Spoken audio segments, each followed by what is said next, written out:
Viewers, আপনাদেরকে আজকে দেখাবো যে আমার মুরগির বাচ্চা আমি কিভাবে রাখি, কিভাবে রাখলে মুরগির বাচ্চাগুলা মারা যাবে না, অসুস্থ হবে না এবং বেজি, চিকা, কুকুর এগুলা খেতে পারবে না এবং একটা বাচ্চাও নষ্ট হবে। এই দেখতে পাচ্ছেন এখানে সবগুলা দেশি মুরগির বাচ্চা, দেখতেই পাচ্ছেন কি সুন্দর ঘুরে ঘুরে খাচ্ছে, দেখেছেন?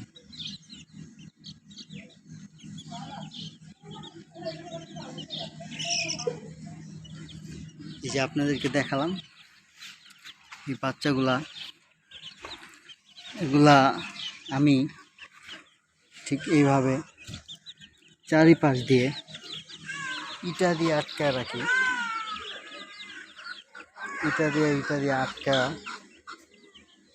আমি এগুলা রাখি এবং ইটা দিয়ে আটকে রাখলে কি হয়,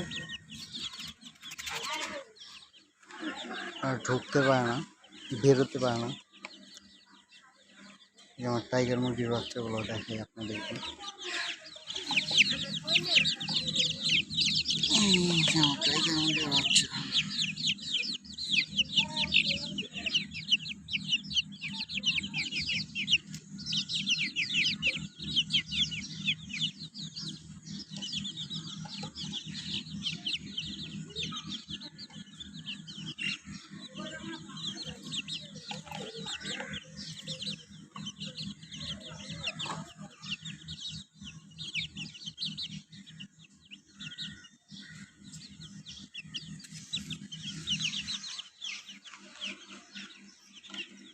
এভাবেই আপনারা পালতে পারেন,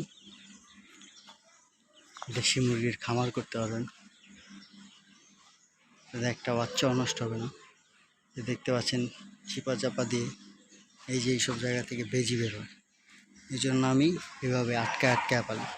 সবাই এভাবে আটকা পালতে পারেন, যখন বাচ্চা একটু বড় হবে তখন সব বাচ্চা ছেড়ে দিতে পারেন। তো যদি ভালো লাগে তো আমি একজন নতুন ইউটিউবার, চ্যানেলটা সাবস্ক্রাইব করে দেবেন। সবাই 5 ওয়াক্ত নামাজ পড়েন ইনশাআল্লাহ।